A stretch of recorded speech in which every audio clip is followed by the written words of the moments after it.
ವೀಕ್ಷಕರೇ ನಮಸ್ಕಾರ. ಇತ್ತೀಚೆಗೆ ಸಾಮಾಜಿಕ ಜಾಲತಾಣಗಳಲ್ಲಿ ತುಂಬ ವೈರಲ್ ಆಗ್ತಾ ಇದೆ.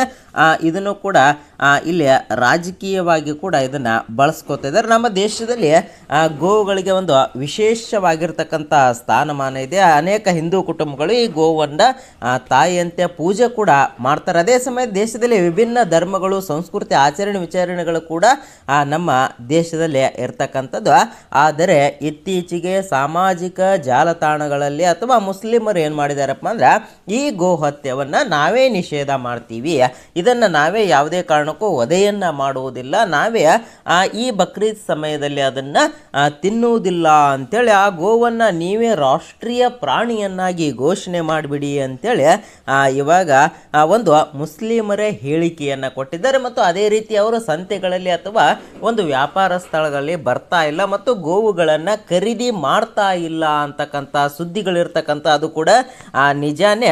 ಇಲ್ಲಿ ಗೋ ಹತ್ಯೆ ಅಂತಕ್ಕಂಥದ್ದು ಬಹಳ ದಿನದಿಂದ ಒಂದು ಕಾನೂನು ಕೂಡ ಇರ್ತಕ್ಕಂಥದ್ದು. ಆದರೆ ಇತ್ತೀಚೆಗೆ ಪಶ್ಚಿಮ ಬಂಗಾಳದಲ್ಲಿ ಬಹಳ ಕಟ್ಟುನಿಟ್ಟಾಗಿ ಏನು ಮಾಡ್ತಪ್ಪ ಅಂದ್ರೆ BJP ಸರ್ಕಾರ ಅದನ್ನು ಜಾರಿಗೆ ತರ್ತದೆ. ಅಲ್ಲಿ ಈ ರೀತಿ ಪರಿಸ್ಥಿತಿ ಇರುವಾಗ ಮುಸ್ಲಿಮರು ಏನು ಮಾಡ್ತಾರಪ್ಪ ಅಂದ್ರೆ ನಾವೇ ಅದನ್ನು ವಧೆ ಮಾಡುವುದಿಲ್ಲ, ನಾವೇ ಅದನ್ನು ಒಂದು ಖರೀದಿಯನ್ನು ಮಾಡುವುದಿಲ್ಲ ಅಂಥೇಳಿ ಘೋಷಣೆಯನ್ನು ಮಾಡಿದ್ದಾರೆ. ಇಲ್ಲಿ ನಾವು ಅನೇಕ ವಿವಿಧ ಅದನ್ನು ತಿನ್ನದೆ ನಮಗೆ ಬೇರೆ ಹಲವಾರು ಒಂದು ಮಾರ್ಗಗಳಿವೆ ಅಂತೇಳಿ ಮುಸ್ಲಿಂ ಬಾಂಧವರು ಹೇಳ್ತಾ ಇದ್ದಾರೆ. ಆದರೆ ಇಲ್ಲಿ ಹಿಂದೂ ಕಲಬೆರಕೆ ಹಿಂದೂಗಳು ಕೆಲವರು ಹೋರಾಟವನ್ನು ಕೂಡ ಮಾಡ್ತಾ ಇದ್ರು. ಇವಾಗ ಹಿಂದೂಗಳು ಅದನ್ನು ಸರ್ಕಾರಕ್ಕೆ ಒಂದು ಪರ್ಮಿಷನ್ ಕೊಡಿ, ಅವರು ಖರೀದಿಯನ್ನು ಮಾಡಲಿ, ನಮಗೆ ತುಂಬ ಲಾಸ್ ಆಗ್ತಾ ಇದೆ ಅಂತಕ್ಕಂಥದ್ದು ಇವಾಗ ಹಿಂದೂಗಳ ವಾದವಾಗಿದೆ. ನೋಡಿ, ಈ ಗೋಮಾತೆಯನ್ನು ತಮಗೆ ಒಂದು ವಯಸ್ಸಾಯಿತು ಅಪ್ಪ ಅಂದರೆ ಕಸಾಯಖಾನೆಗೆ ಕೊಟ್ಟು ಬಿಡ್ತಾ ಇದ್ರು. ಇವಾಗ ಅದು ಕಾಯ್ದೆ ಒಂದು ರಾಷ್ಟ್ರೀಯ ಪ್ರಾಣಿಯನ್ನಾಗಿ ಮಾಡಿ ಅಂತೇಳಿ ಮುಸ್ಲಿಮರೇ ಹೇಳಿದಾಗ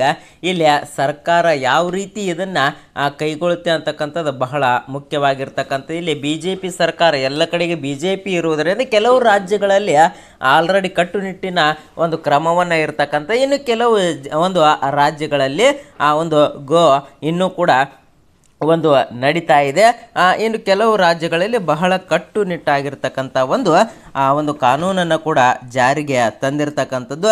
ನಮ್ಮ ಸಮಾಜದಲ್ಲಿ ಈ ಮುಸ್ಲಿಂ ಸಹೋದರ ಶಾಂತಿಯ ಒಂದು ಇದು ಇರಲಿ ಅಂತಕ್ಕಂಥ ಉದ್ದೇಶದಿಂದ ಬಹಳ ಇತ್ತೀಚೆಗೆ ಗಲಾಟೆಗಳು ಕೂಡ ಆಗ್ತಾ ಇದ್ದವು. ಆದ್ದರಿಂದ ಇದನ್ನು ನಾವು ಏನು ಮಾಡುವುದಿಲ್ಲ, ನೀವೇ ರಾಷ್ಟ್ರೀಯ ಪ್ರಾಣಿಯನ್ನು ಘೋಷಣೆಯನ್ನು ಮಾಡಿ ಅಂತೇಳಿ ಮುಸ್ಲಿಮರೇ ಹೋರಾಟವನ್ನು ಮಾಡ್ತಾ ಇದ್ದಾರೆ. ಮುಸ್ಲಿಂ ಸಂಘಗಳೇ ಹೋರಾಟಗಳನ್ನು ಮಾಡ್ತಾ ಇದ್ದಾರೆ. ಒಂದು ಗೋರಕ್ಷಣೆಯ ಒಂದು ಹೆಸರಿನಲ್ಲಿ ತುಂಬ ದಂಧೆಗಳು ಕೂಡ ನಡೀತಾ ಇದ್ದಾವೆ ಅಂತೇಳಿ ಕೆಲವು ಜನ ಹೇಳ್ತಾರೆ. ಅದು ಕೂಡ ಸತ್ಯವಾಗಿರ್ತಕ್ಕಂಥ ಒಂದು ಮಾಹಿತಿ ಆಗಿರ್ತದೆ. ಏನೇ ಇರಲಿ, ಇದನ್ನು BJP ಸರ್ಕಾರ ಯಾವ ರೀತಿ ನೋಡ್ತದೆ, ಯಾವ ರೀತಿ ಮಾಡ್ತದೆ ಅಂತಕ್ಕಂಥದ್ದು ಬಹಳ ಒಂದು ಮುಖ್ಯ ಆಗಿರ್ತದೆ. ಇಲ್ಲಿ BJP ಸರ್ಕಾರ ಅದನ್ನು ನಿಷೇಧ ಮಾಡಿದ್ರೂ ಕೂಡ ಕಷ್ಟ ಆಗ್ತದೆ. ಇಲ್ಲಪ್ಪ ಅಂದರೆ ಈ BJP ಸರ್ಕಾರ ಯಾವ ರೀತಿಯಪ್ಪ ಅಂದರೆ ಇದನ್ನು ಒಂದು ಧರ್ಮಗಳ ಹೆಸರಿನಲ್ಲಿ ರಾಜಕೀಯವನ್ನು ಮಾಡಿ ಇವಾಗ ಯಾವ ರೀತಿ ಮಾಡ್ತದೆ ಗೊತ್ತಿಲ್ಲ. ಇಲ್ಲಿ ಒಂದು ರಾಷ್ಟ್ರೀಯ ಪ್ರಾಣಿಯನ್ನಾಗಿ ಮಾಡಿದ್ರೂ ಕೂಡ ಕಷ್ಟ ಆಗ್ತದೆ, ಮಾಡಲಿಲ್ಲ ಅಂದರೆ ಇನ್ನೂ ಜಾಸ್ತಿ ಕಷ್ಟ ಆಗ್ತದೆ. ಮಾಡಿದ್ರಪ್ಪ ಅಂದರೆ ಬಹಳ ಒಳ್ಳೆಯದು. ರೈತರಿಂದ ನೇರವಾಗಿ ಸರ್ಕಾರ ಖರೀದಿಯನ್ನು ಮಾಡಿ ಒಂದು ತಾಲೂಕು, ಜಿಲ್ಲಾ ಎಲ್ಲ ಕಡೆ ಒಂದೊಂದು ಗೋಶಾಲೆಯನ್ನು ಮಾಡಿದ್ರೆ ಬಹಳ ಉತ್ತಮವಾಗಿರ್ತಕ್ಕಂಥದ್ದು ಆಗ್ತದೆ. ಇಲ್ಲಿ ಮುಸ್ಲಿಮರೇ ಈ ರೀತಿ ಮಾಡ್ತಾ ಇದ್ದಾರಪ್ಪ ಅಂದರೆ ಇದನ್ನು ರಾಷ್ಟ್ರೀಯ ಪ್ರಾಣಿಯನ್ನಾಗಿ ಘೋಷಣೆಯನ್ನು ಮಾಡಿ ಒಂದು ಗೋಶಾಲೆಗಳನ್ನು ಆರಂಭ ಮಾಡಿದ್ರಪ್ಪ ಅಂದರೆ ಬಹಳ ಒಳ್ಳೆಯ ಒಂದು ಇದು ಆಗ್ತದೆ. ಯಾವ ರೀತಿಯ ಮಾಡ್ತಾರೆ ಅಂತಕ್ಕಂಥದ್ದನ್ನು ಕಾದು ನೋಡಬೇಕಾಗ್ತದೆ. ಇಲ್ಲಿ ನಿಮ್ಮ ಅನಿಸಿಕೆ, ಅಭಿಪ್ರಾಯ ಅಂತಕ್ಕಂಥದ್ದು ಕೂಡ ಬಹಳ ಮುಖ್ಯ ಆಗ್ತದೆ. ಇಲ್ಲಿ ಹಾಸನದಲ್ಲಿ ಕೂಡ ಅದೇ ರೀತಿ ಆಗಿರ್ತಕ್ಕಂಥದ್ದು ಗೋವುಗಳನ್ನು ಖರೀದಿ ಮಾಡೋಕ್ಕೆ ಬಂದಿಲ್ಲ ಅಂಥೇಳಿ ಇವಾಗ ಏನಾಗ್ತಾ ಇದೆಯಪ್ಪ ಅಂದರೆ ಅಲ್ಲಿ ಗೌಡ್ರು ಒಂದು ವಿಡಿಯೋನ ವೈರಲ್ ಆಗಿರ್ತದೆ, ನೀವು ಕೂಡ ನೋಡಿರ್ತೀರ.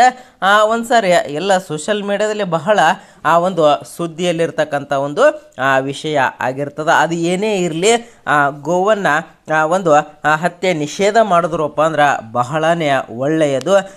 ಆದ್ದರಿಂದ ಇಲ್ಲಿ ಸರ್ಕಾರ ಯಾವ ರೀತಿ ಕೈಗೊಳ್ತದ ಅಂತಕ್ಕಂಥದ್ದನ್ನು ಕಾದು ನೋಡೋ. ಇಲ್ಲಿ ನಿಮ್ಮ ಅನಿಸಿಕೆ, ಅಭಿಪ್ರಾಯ ಅಂತಕ್ಕಂಥದ್ದು ಬಹಳ ಮುಖ್ಯ ಆಗಿರ್ತದೆ.